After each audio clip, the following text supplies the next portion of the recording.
Hello guys, welcome back to my channel. It's AJ Foundation. Good evening to all of you. जैसा कि आप सब जानते हैं कि कल हमने सॉफ्टवेयर टॉपिक शुरू करा था और सॉफ्टवेयर टॉपिक में हमने कल उसकी कुछ बेसिक टर्म्स और सॉफ्टवेयर और सिस्टम सॉफ्टवेयर के बारे में जाना था, राइट? आज हम शुरू करने जा रहे हैं सॉफ्टवेयर की ही फर्दर टाइप्स। पहली टाइप जो है ऑपरेटिंग सिस्टम, ठीक है। और ऑपरेटिंग आज के लेक्चर में हम पढ़ने वाले हैं ऑपरेटिंग सिस्टम और उसकी कुछ टाइप्स के बारे में। क्लियर? सो स्टार्ट करते हैं ऑपरेटिंग सिस्टम से कि ऑपरेटिंग सिस्टम क्या होता है, इसका कंप्यूटर में क्या रोल होता है, ठीक है। सो ऑपरेटिंग सिस्टम क्या होता है? एक ऐसा सिस्टम जो एक मीडिएटर की तरह काम करता है। किस किस के बीच में? हार्डवेयर, एप्लीकेशन सॉफ्टवेयर और यूज़र के बीच में एक मीडिएटर की तरह कौन काम करता है? Operating system.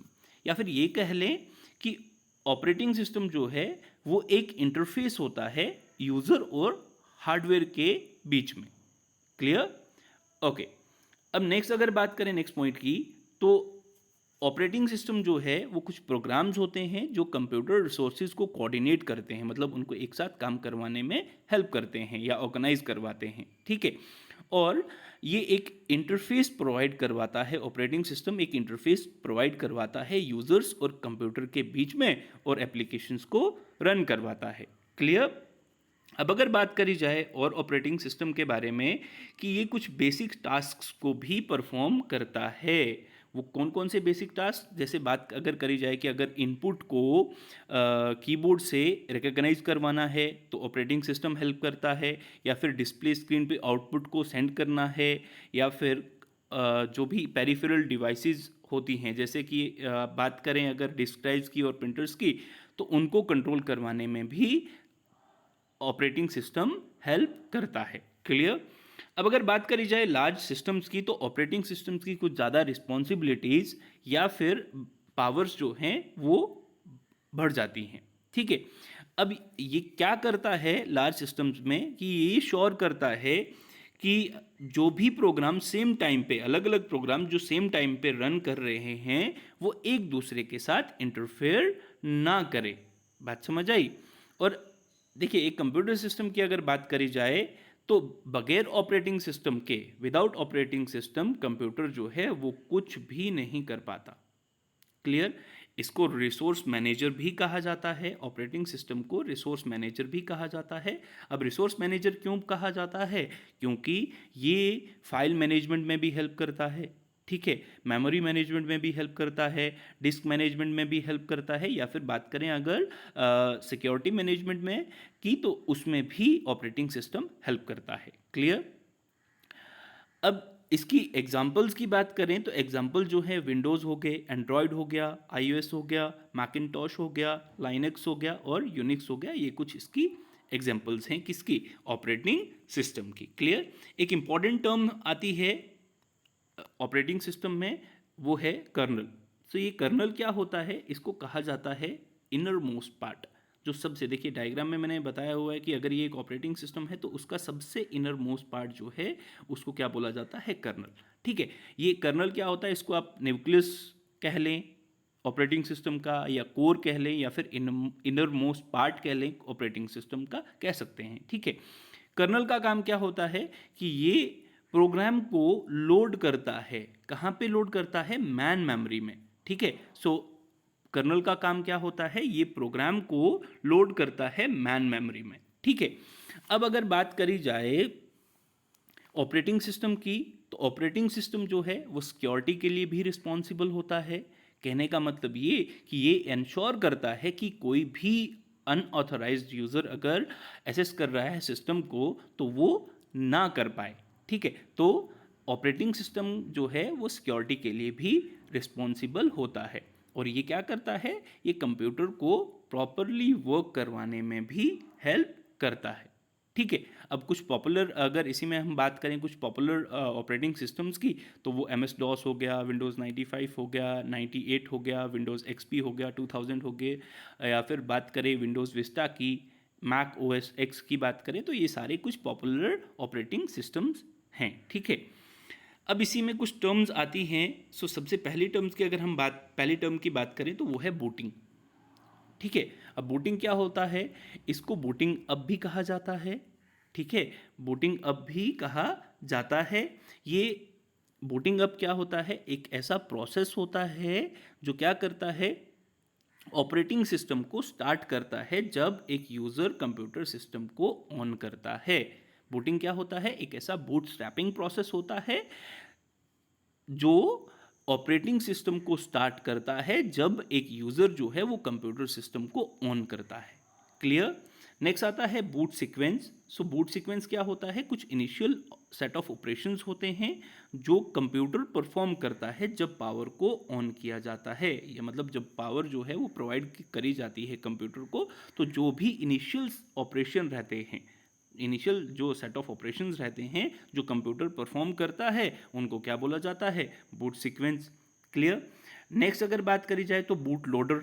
बूट लोडर का क्या काम होता है, बूट लोडर जो है वो मैन ऑपरेटिंग सिस्टम को लोड करता है, मैन ऑपरेटिंग सिस्टम को लोड करता है कंप्यूटर के लिए। कौन, बूट लोडर। बूट लोडर क्या करता है, मैन ऑपरेटिंग सिस्टम को कंप्यूटर के लिए लोड करता है।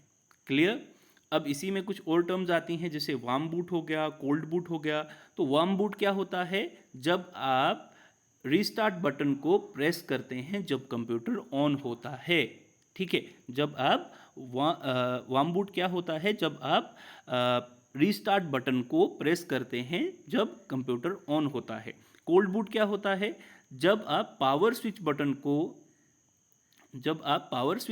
को प्रेस करते हैं, या कहने का मतलब ये, सॉरी, जब आप पावर स्विच बटन को प्रेस करते हैं जब कंप्यूटर कैसा होता है, मतलब कंप्यूटर जब ऑफ होता है, तो उसके बाद जब आप पावर स्विच बटन को प्रेस करते हैं उसको कोल्ड बूट कहा जाता है। एक बार मैं दोबारा रिपीट कर लूँ, कोल्ड बूट, कि कोल्ड बूट क्या होता है, कोल्ड बूट होता है जब आपका कंप्यूटर जो है वो ऑफ है, आपने कंप्यूटर को ऑफ कर लिया और उसके बाद आप पावर स्विच को प्रेस करते हैं, उसको क्या कहा जाता है, कोल्ड बूट। ठीक है। अब इसमें एक और टर्म आती है, देखिए, पोस्ट। अब पोस्ट के बारे में अगर हम बात करें, देखिए क्या होता है कि जब आप कंप्यूटर को ऑन करते हैं, ठीक है, तो कंप्यूटर को जब आपने ऑन करा तो अब ही कंप्यूटर जो है वो क्या करेगा, सबसे पहली जो चीज़ होगी वो सबसे पहले क्या करेगा, बायोस को फाइंड करने की कोशिश करेगा, बायोस को, रोम को। ठीक है, BIOS that is basic input output system. ठीक है, बायोस क्या होता है, BIOS is basic input output system. ये क्या होता है, बायोस। ठीक है, बायोस रोम को फाइंड करने की ये सबसे पहला काम जो होता है, जब आप कंप्यूटर को ऑन करते हैं तो सबसे पहला जो काम होता है वो क्या होता है कि अभी जो है आपका कंप्यूटर सिस्टम जो है वो क्या करेगा, सबसे पहले बायोस को, रोम को फाइंड करने की कोशिश फाइंड करता है। ठीक है, सबसे पहले कहाँ पे, कंप्यूटर सिस्टम मेन बोर्ड पे। अब बायोस के अंदर जो है एक प्रोग्राम चिप रहती है, ठीक है, जिसको बायोस चिप कहते हैं। ठीक है, वो क्या करती है कि वो चेक करती है कि कैसे अलग अलग जो एक्सपेंशन स्लॉट्स होते हैं, पोर्ट्स होते हैं, ड्राइव्स होते हैं और ऑपरेटिंग सिस्टम है, उसको कैसे एसेस करना है। फिर उसके बाद क्या होता है कि कंप्यूटर जो है अब जो है वो बिगिन करता है स्टार्टअप प्रोसेस, या फिर जिसको हम बूट सीक्वेंस भी कहते हैं, अभी मैंने कहा, राइट। फिर ये प्रोग्रामिंग कोड या फिर जो भी इंस्ट्रक्शंस होती हैं उनको लोड करना शुरू करता है, कहाँ पे, बायोस चिप पे, मेमोरी में, और फिर जो भी इंस्ट्रक्शंस हैं उनको ऑर्डरली कैरी आउट करना शुरू करता है। ठीक है, अब जब स्टार्टअप प्रोसेस हो गया या बूट सीक्वेंसिंग हो गया और प्रोग्रामिंग कोड और इंस्ट्रक्शन जो हैं वो बायोस चिप मेमोरी में, बायोस चिप पे जो है लोड हो गए और इंस्ट्रक्शन जो है वो कैरी आउट होना शुरू हो गई, उसके बाद कंप्यूटर कुछ सेवरल टेस्ट को परफॉर्म करता है, जिसको क्या कहा जाता है, जिसको पोस्ट कहा जाता है। बात क्लियर है। क्या होता है कि जब आप फर्स्टली कंप्यूटर को टर्न ऑन करते हैं तो कंप्यूटर जो है वो कुछ ही फंक्शंस परफॉर्म करने में कैपेबल होता है, जैसे कि वो क्या करता है, सबसे पहले बायोस और रोम को फाइंड करना शुरू करता है, कहाँ पे, कंप्यूटर सिस्टम मेन बोर्ड पे। ठीक है, उसके बाद कंप्यूटर जो है वो स्टार्टअप प्रोसेस करना शुरू करेगा या बूट सीक्वेंसिंग करना शुरू करेगा।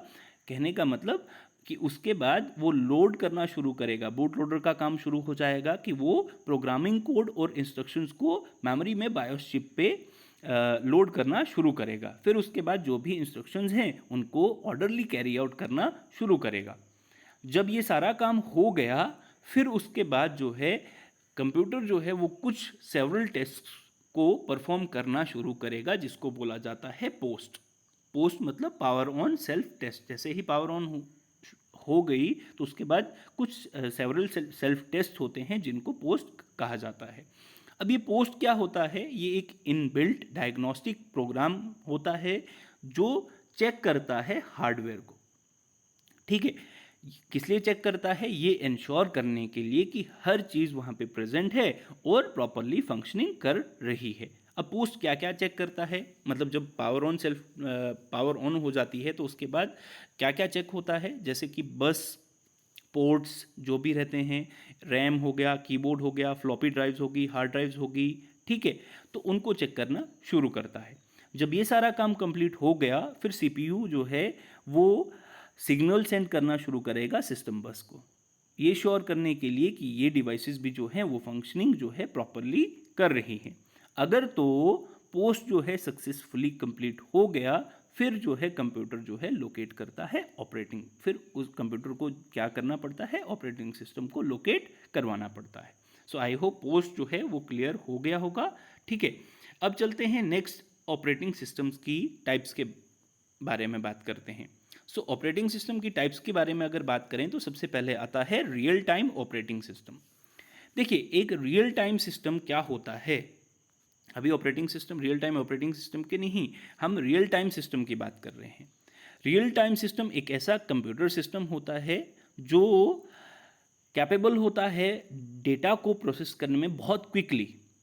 कहने का मतलब एक रियल टाइम सिस्टम एक ऐसा कंप्यूटर सिस्टम होता है जो डेटा को बहुत क्विकली प्रोसेस करता है ताकि जो भी रिजल्ट्स हैं वो हमारे पास इंस्टेंटली अवेलेबल हो जाएं।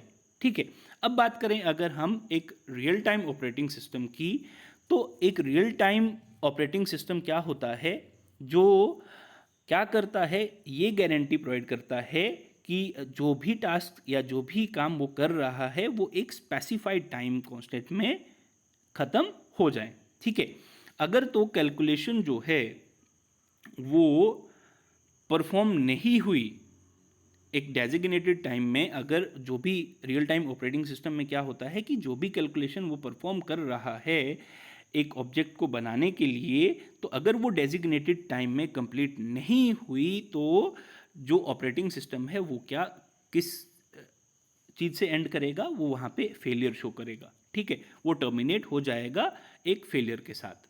क्लियर। और इसमें एक इम्पॉर्टेंट पार्ट रहता है, वो इम्पॉर्टेंट पार्ट क्या है मैं आपको बता दूं कि वो इम्पॉर्टेंट पार्ट क्या है कि जो रियल टाइम ऑपरेटिंग सिस्टम होता है वो सारे के सारे जो रिसोर्सेज हैं कंप्यूटर होते हैं कंप्यूटर के, उनको मैनेज भी करता है। और एक अगर पार्टिकुलर ऑपरेशन की हम बात करें तो उसको एग्जीक्यूट करने में सेम अमाउंट ऑफ टाइम लेता है, चाहे वो कितनी बार भी अकर करे। ठीक है, और इसी में बात करी जाए तो रियल टाइम ऑपरेटिंग सिस्टम जो है उनको कुछ स्पेशल एप्लीकेशंस के लिए क्रिएट किया गया है। और जैसे कि अगर हम डॉस की बात करें या यूनिक्स की बात करें, MS डॉस या यूनिक्स की बात करें, तो वो रियल टाइम ऑपरेटिंग सिस्टम्स नहीं हैं या वो रियल टाइम सिस्टम्स नहीं हैं। क्लियर। नेक्स्ट अगर हम बात करें मल्टी एसेस ऑपरेटिंग सिस्टम्स की, तो मल्टी एसेस ऑपरेटिंग सिस्टम कौन से होते हैं, वो ऑपरेटिंग सिस्टम्स जो अलाउ करते हैं दो या दो से ज़्यादा यूज़र्स को। ठीक है, किस लिए कि वो प्रोग्राम्स को रन करें कहाँ पे, जो भी कंप्यूटर रिसोर्सेज हैं साइमल्टेनियसली दो से ज़्यादा यूज़र्स को अलाउ करता है। ठीक है, अब देखिए कुछ ऑपरेटिंग सिस्टम्स हैं वो परमिट करते हैं 100 या फिर हम बात करें 1000 ऑफ कॉन्करेंट यूज़र्स को मतलब एट अ टाइम ऑपरेट करने के लिए। ठीक है, अब इसकी एग्जांपल्स की बात करी जाए तो इसकी एग्जांपल्स कौन कौन सी होती है, यूनिक्स हो गया, लाइनक्स हो गया और विंडो विंडोज़ 2000 इसकी एग्जांपल्स हैं। So multi SS operating system कौन सा ऑपरेटिंग सिस्टम होता है जो दो या दो से ज़्यादा यूज़र्स को अलाउ करता है प्रोग्राम्स को रन करने के लिए। कंप्यूटर रिसोर्सेज पे दो या दो से ज़्यादा यूज़र्स को अलाउ करता है। क्लियर। नेक्स्ट अगर हम बात करें मल्टी प्रोसेसिंग ऑपरेटिंग सिस्टम की, तो मल्टी प्रोसेसिंग ऑपरेटिंग सिस्टम कौन सा ऑपरेटिंग सिस्टम होता है जो दो या दो से ज़्यादा प्रोसेसर, जिसमें दो या दो से ज़्यादा प्रोसेसर्स प्रेजेंट होते हैं एक कंप्यूटर सिस्टम के अंदर, और वो शेयर करते हैं कुछ या पूरी मेमोरी को। ठीक है।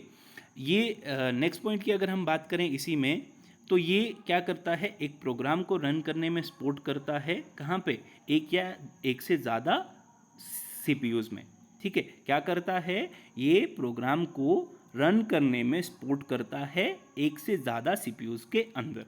ठीक है। इसकी एग्जांपल्स की अगर हम बात करें तो इसकी एग्जांपल्स भी मल्टी एसएस ऑपरेटिंग सिस्टम की तरह ही हैं, या उसी की वही एग्जांपल्स हैं, जैसे कि यूनिक्स हो गया, लाइनक्स हो गया और विंडोज़ 2000 हो गए।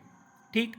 नेक्स्ट अगर हम बात करें मल्टी टास्किंग ऑपरेटिंग सिस्टम की, तो नाम से ही पता चल रहा है कि मल्टी टास्किंग ऑपरेटिंग सिस्टम कौन से ऑपरेटिंग सिस्टम होते हैं जो एक से ज़्यादा प्रोग्राम को एक साथ रन करने में अलाउ करते हैं।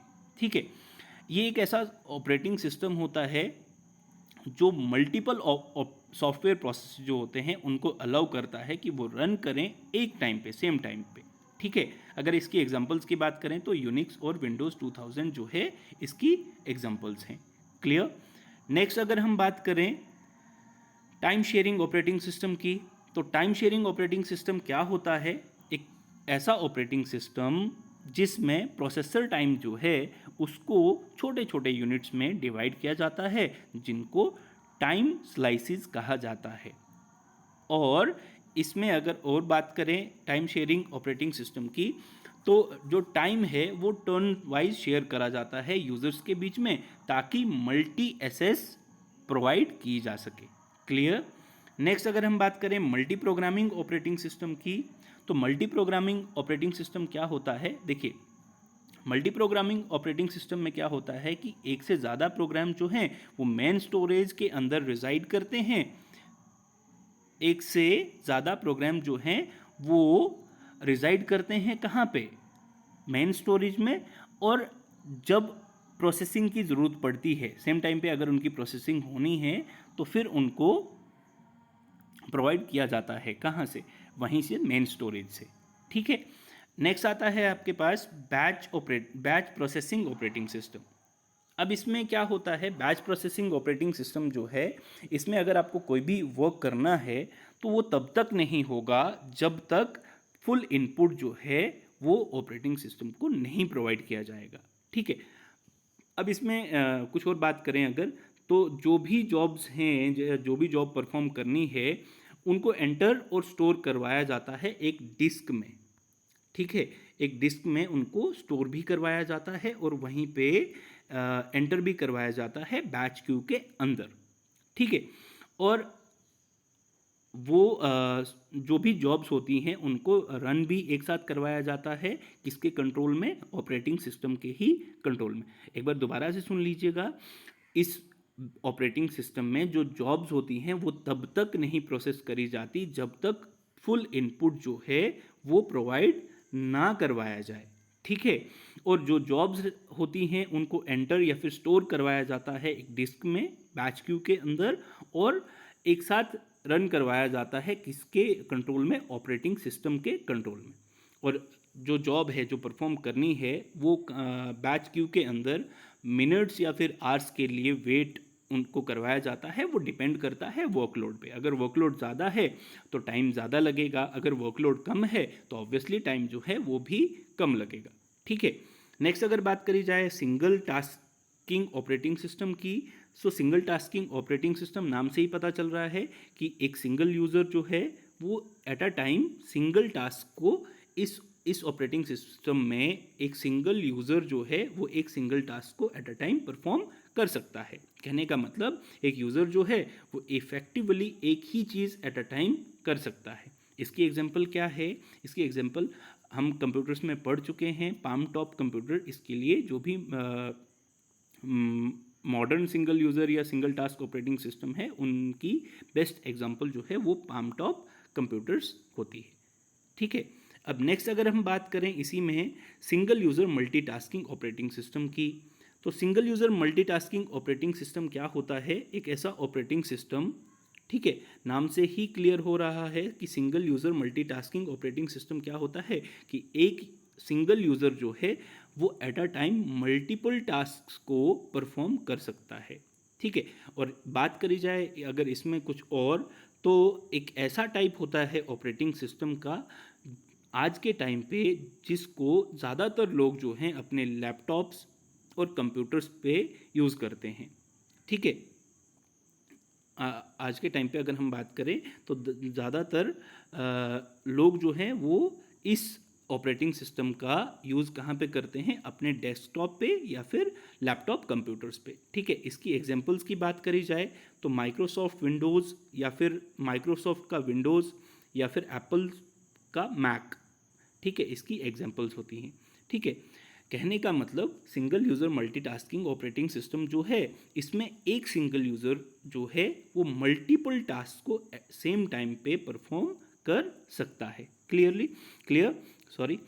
सो देखिए, इसमें अगर हम बात करें एक एग्जांपल की, अगर एक विंडो यूज़र है, ठीक है, वो सेम टाइम पे इस ऑपरेटिंग सिस्टम में अगर एक विंडो यूज़र है तो वो सेम टाइम पे वर्ड प्रोसेसर में नोट भी राइट कर सकता है। अगर वो उसी टाइम पे एक फ़ाइल को डाउनलोड कर रहा है इंटरनेट से या फिर टेक्स्ट को प्रिंट कर रहा है, एक ईमेल मैसेज के टेक्स्ट को प्रिंट भी कर रहा है, तो मतलब एक सिंगल यूज़र जो है, देखिए, वो मल्टीपल टास्क जो है वो परफॉर्म कर रहा है। विंडो यूज़र है, वो नोट को भी राइट कर रहा है वर्ड प्रोसेसर में या फिर फाइल को भी डाउनलोड कर रहा है कहाँ से? इंटरनेट से, या एक ईमेल मैसेज जो है उसका जो टेक्स्ट है उसको भी प्रिंट कर रहा है। तो ये एग्जांपल थी किसकी? सिंगल यूज़र मल्टीटास्किंग की। तो आई होप आज का जो लेक्चर था वो आपको क्लियर हुआ होगा। ठीक है, और कल हम कुछ इम्पॉर्टेंट ऑपरेटिंग सिस्टम्स के बारे में बात करने वाले हैं, जैसे MS DOS हो गया, MS विंडोज़ हो गया, माइक्रोसॉफ्ट विंडोज़ हो गए, ठीक है, यूनिक्स हो गया, लाइनक्स हो गया, उसके बारे में हम कल पढ़ने वाले हैं। तो आई होप आज का लेक्चर जो है वो आपको क्लियर हुआ होगा। ठीक है, सो अगेन जो भी नए यूज़र्स हमारे चैनल पे विज़िट कर रहे हैं या जो भी हमारी वीडियोस देख रहे हैं, अगर वीडियोस आपको अच्छी लगें तो प्लीज़ लाइक करें, शेयर करें और कमेंट सेक्शन में जाकर ज़रूर अपनी राय दें कि आपको वीडियोस कैसी लगी। ठीक है, और अगर कोई भी चीज़ जो है वो क्लियर नहीं हो रही तो आप कमेंट सेक्शन में ज़रूर पूछ सकते हैं। सो श्योरली मैं उस चीज़ को जो है क्लियर हम कोई डाउट सेशन में करेंगे या फिर मैं कमेंट्स में ही आपको उसका आंसर जो है वो प्रोवाइड करवाऊँगा। So thank you so much.